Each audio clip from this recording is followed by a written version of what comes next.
What's up, everybody? This is Coach Drew with the BU Stay True program. I hope all of you are safe and well. We have another episode of the Coach's Corner with Coach Kelly Rodriguez. Kelly, how you doing? Hey, what's up, Drew? Thanks for having me. Absolutely. Appreciate it. I couldn't do this without you for sure. Coach Kelly, you were a part of BU Stay True for the first time last year at our 5th annual camp, where it was over 100 degrees, and you had our kids working out hard to the extent of doing burpees and getting the most out of them. We were just talking off screen, and I'm looking so forward to having you back this year, even though we're virtual. Can you just give everyone who's watching, the kids, the parents, a little information on who you are and where you're from? Yeah, absolutely. So I actually grew up with Andrew in the Bronx. We went to school together for roughly 9 years. After that, I went to play basketball at Christ the King in Middle Village. Played for about 3 years, and to be honest, there was a lot of politics with the program. So for my 4th year of high school, I decided to just kind of recenter and refocus on myself, and I decided not to play. I knew I wasn't going to get time. So come college, I didn't play ball just for a hobby, and my focus turned from hoop dream to real life, real world, and trying to decide what I wanted to do for my future. Even then, 4 years in college, I still didn't know what I wanted to do. So come post-grad for college, I worked admin at a gym called Trooper Fitness, and I started taking classes, fell in love with it. And I'm like, you know what? What do I like to do? And how can I make a living doing it? So, Frida. So I realized Frida wants to participate. So I realized what I like is helping people in an autonomous fashion. So basically, no one down my back telling me how I should feel or act towards the goals I want to accomplish, and allow me to think freely and help people freely. So what was close to that, and I was an athlete, right? I played basketball, learned the concept of team building outside of family, and just the importance of loyalty, and showing up for not only yourself, but for other people. So fitness, working at a gym, was taking group classes around personal training. I'm like, wow, an autonomous practice, one, that I can help people too, and I could make a living doing it. So it was great, and it's surrounding athleticism, fitness, so overall well-being. I'm big on inner work too, so it's great for the spirit, great for your mind. I mean, physically, you have to move your body in order for your mind to kind of catch up and to live in reality versus living in your head. Because when you live in your head, typically you're telling yourself negative things, right? Yep. So if you're telling yourself negative things, eventually it's going to create negative words. Negative words will create negative habits and action. Negative habits will create a negative character. And negative character creates just not self-actualization and betterment. So all for progression. And I was definitely not raised on this kind of mindset. So I also realized the importance of really spending some time for yourself outside of your family. Even though you love them, it's cool, but learning who you are as a person, irrespective of what you've been influenced with growing up. It often creates conflict. So really the inner work and the mental piece is really important for me when it comes to training, because a lot of people give up without even trying. Yeah, we see that all the time. That's been big. Realizing this quarantine too, from teaching classes, I'll tell people are knocking out push-ups, like 20 push-ups on their knees. And I'm like, sis, did you ever try it in a plank position on your feet? No. Why? I can't. Try it. Even if you get 1 or 2, how will you ever know? So people are just really living in fear of being vulnerable. And if you're not vulnerable, you're not growing. So that is something I try to do really, really big in my practice of the instruction. So muscles are great, but how's that muscle? You feel me? So that's it. That was a great way to start it off. If you can't get the vibe right now of what Kelly Rodriguez brings to BU Stay True, then stick around for the rest of the interview, because she's just gonna continue let's do some burpees to just show. We'll definitely get into your trooper background and your fitness background towards the end. I want to start getting into that basketball development throughout your younger years. I remember going to St. Helena's Elementary School. You know, we didn't really have girls on the boys team, right, on varsity. And I remember being on JV, and I was like, who's the girl who made the team? And I remember, like, you know, just talking to other people. I think I was talking to Coach Khalil, and he's like, oh, that's Kelly Rodriguez. Like, she's nice, bro. And then, you know, watching the games, I was like, she could hold her own. Like, she's fine. And Kelly, like, from camp, like, I'm 6'4", you're like, what, 5'4"? Yeah, no, not. Like 5 flat on a great day. Connection, bro. Yeah, 5 flat on a great day. So, yeah. So exactly. So Can you talk about, you know, some of the adversities you face of being a female in a male-dominated sport in that environment, and just, you know, dealing with that type of thing as well? Mm-hmm. So, yes. Sorry, it cut off a little bit, but you asked me to speak on that, basically. Just my involvement. Yeah. Okay, yeah. So, I used to play the only thing we had in elementary school growing up was girls. I was going to say women's, but we were not women. It was girls intramurals. Yep. And I would get upset because they didn't let me play too much. Cause I remember. Right? They take you out. And I'll never forget, Drew, like, we had a playoff game and they would not put me in, and we lost. I'm like, you guys are ridiculous. And I was over the ceiling. I felt like the ceiling was here and my head is here. I'm like, can you just let me through? No. So I'm like, this isn't it. So I started having conversation with Coach Schaefer, Bobby Schaefer, and also I think Mr. Morales. So a couple of our teachers at the time, and they pushed me. They said, just try it, you know? And I think that really started the idea of, like, ridding of your fear and really allowing yourself to be vulnerable. Because I think if I was fearful, I mean, it's okay to be fearful. You can't really control your emotional triggers, but you can control how you act upon them. Mm-hmm. So yeah, I was nervous. I'm like, damn, I'm the only one girl, and I'm gonna be with a bunch of guys. Like, first of all, the girls didn't like me at the time because of that. Because I was all cool with the guy, you know, chilling, dabbing it up, you know, like, really cool. And they couldn't stand that, which was okay. It's not personal, right? So, yeah, I just rid it of the fear, or not rid it of it. I soaked in it. I tried to understand why I was fearful. And the reasons of why I was fearful was not worth giving up on something I wanted. So it was either leave, because everything's a decision and a choice. So either I was choosing to keep myself stagnant and comfortable, or be uncomfortable and grow. Ding, ding, ding. Like, that was obvious for me at the time. And that's what I'm saying. The importance of basketball just set the tone in discipline in that respect. And then I played for, like I said, Christ the King. It was a very prestige program. Almost got cut first year. But again, just resilience and just being vulnerable. I didn't know anyone there. Little girl from the Bronx, you know, everyone was from Queens or Brooklyn and already had pretty much their spot created for them. So I had to come in and prove myself, and I didn't play at all the first year, but I didn't get cut. So I'm like, okay, what am I going to do? Give up? No. So I kept pushing, and I ended up starting sophomore year.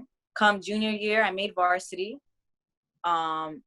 But I got injured, and I was already fighting for a position to play. And then once I hurt my back, which is what happened, it was a dub. So that's why senior year, I decided to not play. I knew I wasn't going to play because of my injury, still, like, recurring, my back pain, and it wasn't worth my peace of mind. So I made an intentional decision, which a lot of people put me down for, but I was comfortable with it because I know it was a decision on intent, not just emotion. So I wanted to focus on myself just as a person outside of basketball. And, you know, I don't regret it one bit. So, yeah, that's my story with that. High school, like I said, college, I didn't play. I was just hitting real world growth at that point. So for me, my personal journey. So, yeah, that's the story. 100%. With the basketball and, you know, dealing with those adversities, I know, but it seems to everyone else watching probably that you probably were a little bit more mentally evolved as opposed to your peers. You did a lot of self-reflecting and thought process and things like that. Was there any outside external factors, like motivational factors for you that, like videos, books, podcasts, mentors, coaches that motivated you to, continue playing basketball, to find another route after basketball? To be honest, I was encouraged to not play at Christ the King because I was told I wouldn't make the team, and that it was too political, and basically that I wasn't good enough. That's all I heard.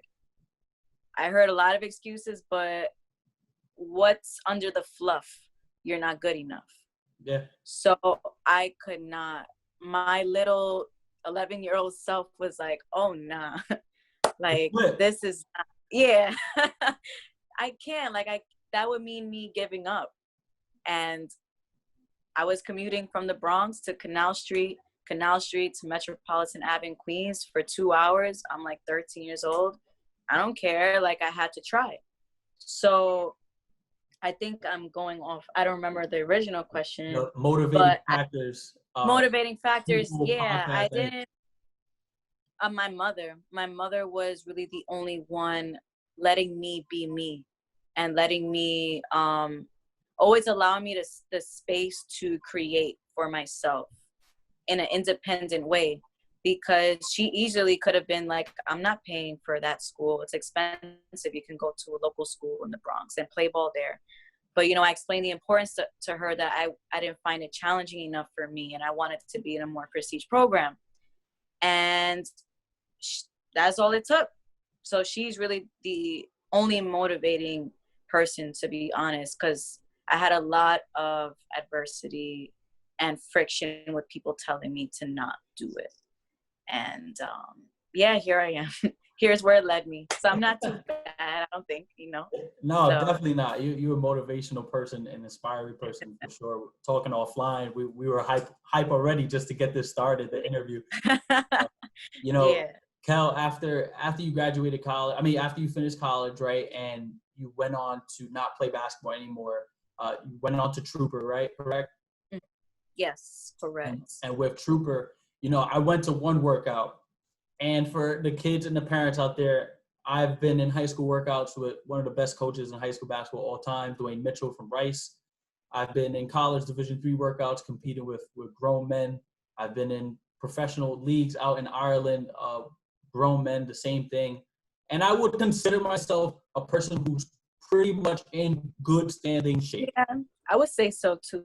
Right? I give you that. I run. I do my due diligence. Like, yeah. I eat the right food. I drink some juices. I got a juice maker. Go. Ladies and gentlemen, I went to this workout at about 6:30 in the morning with my boy, Zach Farkas. Yeah. Kelly Rodriguez was on like 100. She made us do burpees, squats, dips, the bike, just everything. And I'm like, yo, Kel, it's 7 o'clock in the morning. Like, wakey, you feel me? Can we chill? But ultimately, when I finished, I was like, yo, that was a good workout. Limited, straight to the point. We here to work. Let's get this work, and let's motivate the other people around us. I only went in there knowing you, Khalil, and Zach, and I came out of there, again, support from that lady who's helped me do the row. Again, support from all the other people. What does that environment do for you in terms of being a leader? Boy, oh boy. Absolutely. Like, I feel my growth, I feel like you're doing your passion work when your growth in your profession and your career becomes your growth as a person. Like, I feel like it's really taught me the importance of overriding your emotions. Like, I can go through the worst situation in my personal life, but I got to go teach a class in 10 minutes. Yeah. And I got to show up for people. So people are depending on you. And that's what is a leader, is someone who can put aside their emotions and get the work done and not let your triggered emotions dictate how you move, because they will affect you. Those emotions are here, but you can't allow those emotions here to reflect your reality, because that's how you'll get lost and put yourself in a rabbit hole. So yeah, like, it's a dangerous world in there if you don't control it. 100%. So anything is possible. It's just a matter, it's very simple, but we often look for a lot of excuses with comfort of not to just do something differently to get a different reality. People will do the same thing over and over again and expect something to get better. But that's insanity. hello. That's the insanity definition right there. Right, it's that. There we go. Like, circle and circle and circle and circle. You're gonna keep going in circle. What's changing it? Nothing. So yeah, like. So with that, I've been asking all the coaches, what has been your top 5 NBA, WNBA players to watch? I think for you, I'm gonna spin it a little bit too. With players or any other motivational factors or people, what have been the top 5 people you've been watching throughout your lifetime that have made significant impact in the person that you are today? Right. Definitely. Ooh. Becky Hammon was always someone I looked up to since I was young, just because of her fearlessness. Kobe, because of his fearlessness. Like, now that I really think about it and reflect, the bottom line is fearlessness and vulnerability. So Becky Hammon of New York Liberty at the time. She later went to the San Antonio. But Kobe as well. I guess if I say Kobe, I have to say Jordan. So Jordan. Honor that. And you know what I'm saying? Because Kobe learned and followed Jordan. So, you know, can't one without the other. I admire my mother for going her own path outside of her environment. That's another vulnerability. And I like to say also my grandmother. She used to run a lot of events actually like in terms of trips outside in the community. She was really big on community. Yeah. And when she passed away, I was just reflecting on her life, and the common denominator of who she was as a person was that she liked to lead and liked to make people feel good and included and build community. So definitely I owe a lot of that exposure that I had to her. And now it's just a matter of fulfilling that legacy even further, to be honest. So yeah, I would say. Solid 5. That's a very solid 5. Yeah. And it's represented different pieces within you as well. Appreciate that. Turning it now, you know, BU Stay True. We've been doing it for 5 years now. You've been a part of one. Can you talk about your experience last year, 100-degree weather, hot gym, the kids, the emotions you felt interacting? The weather was definitely hot, but it was not a distraction at all to the quality of the event. You know, it was amazing to see and feel like-minded people around you. That's what a community is at the end of the day. If you don't resonate with the energy in the space, you're going to stick out like a sore thumb. So everyone there just shared the same collective energy, frequency. Everyone just wanted to be there to help, to give back, to educate, to be progressive minded and take action to do so. So really meeting people, the other coaches from different walks of life, their backstory. So it's like, at the end of the day, the goal is finding people around your circle who resonate with you. Because we were speaking offline about this as well, Drew, that you are the average of the 5 closest people around you. So if you're not in a good state mentally, think about why. Energy leaks in your circle, people not replenishing you. So I really enjoyed the event in that respect, and just seeing the reality that you need to lead the future by action. And it's very difficult to just tell someone what to do, to preach without someone seeing you practicing it. So I really respected the event in that light, and just great energy. I loved also making the kids do burpees. So that's just a side bias note, but it was great because they did not see it coming. That's what happens when you act up. They did it. You gotta learn consequences. I never forget. It was a mom who supported us from, I believe, year 2 and on. She walked in, she dropped off her son, left, came back, and your station was right by the door, and she's recording him. And she's like, Drew, come look. It was like, obviously, like I mentor him, and he's like, he got him doing burpees, and I'm like, we only got the best. We only got the best. And you like this? What am I going to do? And going into year 6, right? We're going to be virtual. We're going to make this work, right? Absolutely. You talk about action, not words, and being there for community. And we were talking offline, and we'll mention it again. I didn't want to. I had fear of canceling because I didn't want to have that fear of having those conversations years and years later. Like, hey, why did you do the camp in 2020? Giving excuses. Oh, COVID. Oh, restriction. Oh, we couldn't do it. Nobody want to hear all that, right? So you're going to play the biggest factor, right? After Nico and I introduce the camp, you're going to be the first person people see, all the kids, parents see, to get them warmed up. Can you give some insight into what those workouts may look like for about those 10 to 15 minutes? Absolutely.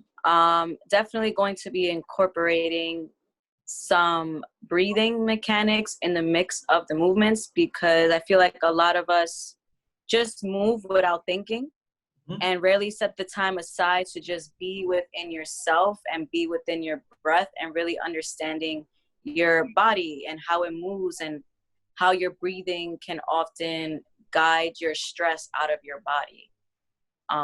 So really just a lot of recentering in that respect. Like, yes, it's a dynamic stretch, it's a static stretch, it's a slight cardio workout. But for me, the importance of that small time is not how much I can make them sweat, but how much I can make them mindful of their bodies and understand the importance of moving their bodies efficiently and mindfully, and always thinking about what you're doing and how you're moving. So that's what I'm definitely very excited for, is just to teach the kids that the importance of their own breath and mindfully moving themselves.